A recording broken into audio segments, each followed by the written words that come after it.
நீங்க எந்த ஒரு நியூஸ் சேனல்ல போய் இப்போ போட்டாலும் கரூரை பத்தி தான் பேசிட்டு இருப்பாங்க. எந்த ஒரு சோஷியல் மீடியாவை போய் நீங்க பார்த்தாலும் கரூரை பத்தி தான் போட்டிருப்பாங்க. ஏன்னா கரூர்ல நடந்த அந்த ஒரு மிகப்பெரிய விபத்தை பத்தி தான் இப்போ தமிழ்நாடு ஃபுல்லா பேசிட்டு இருக்காங்க. ரூலிங் பார்ட்டி கிட்ட இது எப்படி நடந்ததுன்னு கேட்டா, விஜய் லேட்டா வந்தாரு, விஜய் வண்டியை முன்னாடி ஓட்டினாரு, போய் அவரை போய் கேளுங்க அப்படின்ற பதில் தான் வருத ஒழிஞ்சு இது வரைக்கும் ஒரு ப்ராப்பரான பதிலே வரல.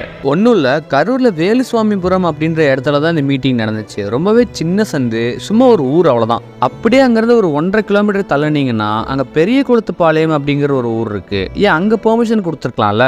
இதுக்கும் ஹைவே ஆக்சசிபிலிட்டி ரொம்பவே ஈஸியா தான் இருக்கு. இதை கம்பேர் பண்றப்போ இதை விட அதிகமாவே அங்க இருக்கு. அப்ப பேசாம அங்க வச்சுட்டு போயிருக்கலாமே. அப்படி அவர் என்னதாங்க பண்ணிட்டாரு? இல்ல நம்ம தான் என்ன பண்ணோம்? ஆம்புலன்ஸ்க்கு வழி கிடையாது, போலீஸ் கிடையாது, முக்கியமா அங்க இருக்க லைட்லாம் கரண்ட்டை கட் பண்றாங்கன்னு ஜெனரேட்டர்ல கனெக்ட் பண்ணியிருக்காங்க. அது எப்படிங்க கட் ஆகும்? அது கட் ஆனதுக்கு அப்புறம் தான் பிரச்சனையே ஆரம்பிச்சிருக்கு.